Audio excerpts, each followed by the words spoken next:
So, in my opinion, everything in this video is predicated upon my opinion because it's all about me and my opinion. In my opinion, DoorDash, it's discombobulating. It's discombobulating. I said it's discombobulating. That's my opinion. It's discombobulating. But what does that mean? Well, let's take a look at it. Uber, DoorDash, and Grubhub must pay $18 an hour to New York City delivery workers. Judge rules. $18 an hour. Whoa. In my opinion, that number is not supported. I don't think the market could support $18 an hour. That's just my opinion. Big numbers. 60,000. That's how many food delivery workers in New York City. New York City has 60,000 gig workers. According to the New York Times, those workers are paid an average of about $11 an hour with tips and expenses, the Times reported. So you have 60,000 gig workers on e-bikes, scooters, maybe cars, doing the gig economy, all 60,000 of them, competing for those finite food orders, those finite resources, and it says the average is about $11. It averages out to $11 an hour for gig workers. But now, if you're going to throw in the mandate for $18 an hour, the market can't bear more than $11 an hour according to the logistics and the metrics. How could it possibly support $18 an hour? Like I said, in my opinion, the market cannot support the $18 an hour rate hike. That's just my opinion. Because, look, from a consumer's perspective, if I am a consumer, okay, I'm not going to pay more for my pizza to be delivered by a gig app worker. Alright, I'm not going to pay more. There's only so much I'm willing to spend. There's so much I'm willing to pay for to have my pizza delivered. But if it's going to cost me more money to have it delivered to support the $18 an hour, alright, I'm going to be like, hey, forget this. I'm just going to call up the pizzeria directly and order it directly, bypassing the gig apps, and just go down there and pick it up myself. Why use the middleman when I can just pick it up myself? And that's what I think a lot of people will do. Alright? The food industry is very, very price sensitive. There's only so much people are willing to pay. This is why, like the article is saying, the average pay is $11 for those 60,000 gig workers. I don't think customers are willing to pay more just to have their food delivered. Let's ask, what is the going rate for a waitress in New York City? Okay, in 2023. It says here, the average hourly pay for a waitress in New York City in 2023 is $10.47. But the gig app workers are averaging $11, whereas the waitress is $10.47. But let's read on further. However, the total pay can range from $15K to $46K annually, depending on factors like tips, bonuses, and commissions. Another source suggests that the average salary for a waiter in New York City is $42,272 per year. with an additional compensation of around $180 in tips per day. Yet another source states that as of September the 5th, 2023, the average hourly pay for a waiter in New York City is $16.30. Please note that those figures can vary based on factors such as the types of restaurant, locations, years of experience, and more. Okay, so they're averaging currently, the gig workers, $11 an hour. Relatively close to on par with what the waitresses and waiters are making. Alright? But here, the article says they have to pay $18 an hour. That's higher than the minimum wage. So let's ask it, what is the minimum wage in New York City?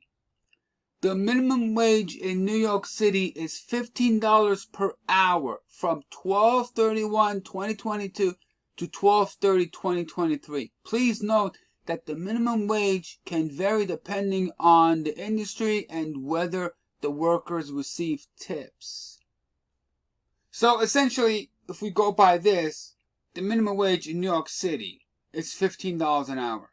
But these guys are making, on averaging, $11 an hour for gig workers, but they want $18 an hour to start as their base pay.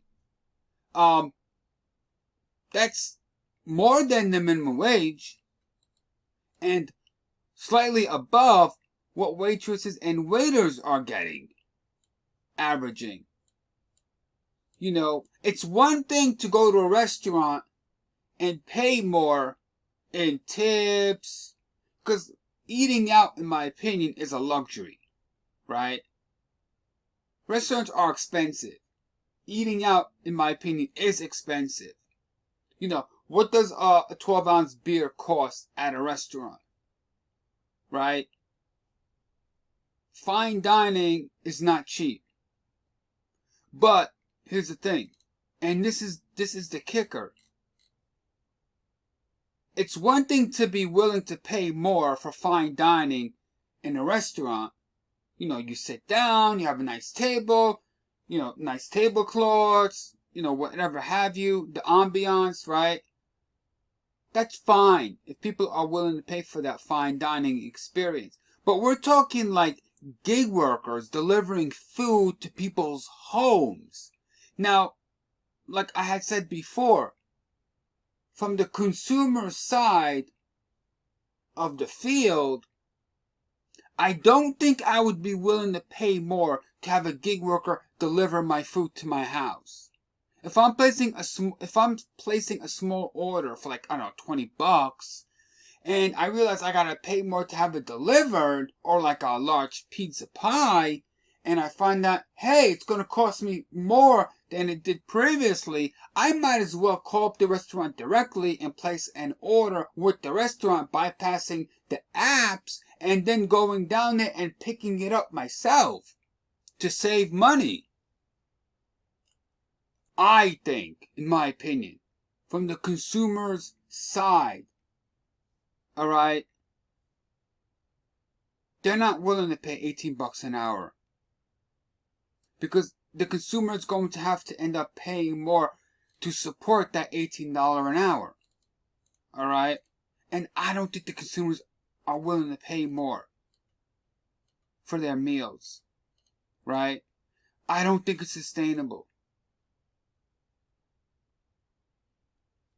Key facts. On Thursday, New York City...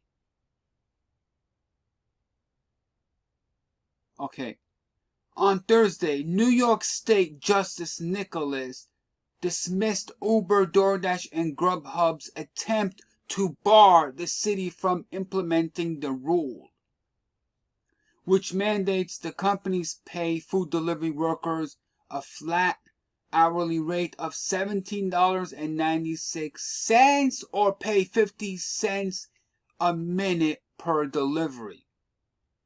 Okay.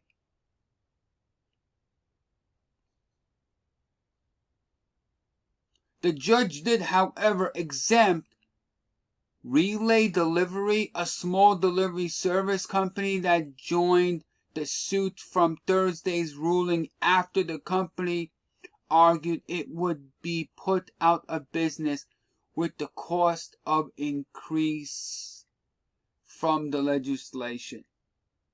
I think if they have to go forward and be forced to pay $18 an hour, which is unsustainable, and I don't think the market could support that wage, I think what's going to happen is a lot of gig workers are going to be out of a job.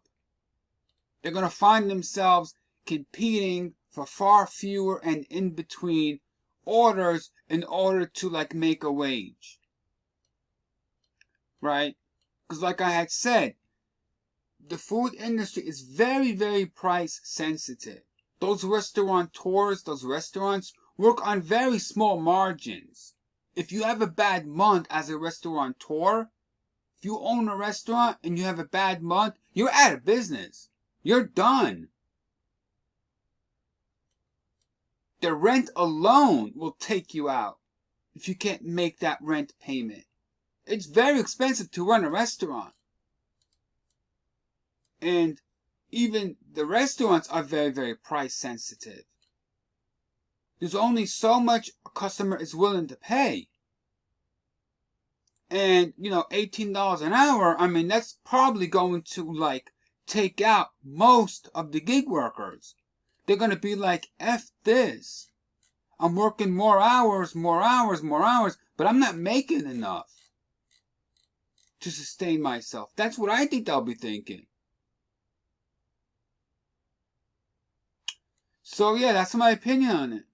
I don't think that wage, $18 an hour for gig workers, is sustainable. You're going to see a lot of gig workers, just stop gigging. And that's just my opinion on it. What do you think? I told you my piece. As a consumer, I'm not gonna pay more to have my food delivered. In my opinion, it is expensive as it is. And I'm not willing to pay more. I'll just go down to the restaurant and pick it up myself. No big deal.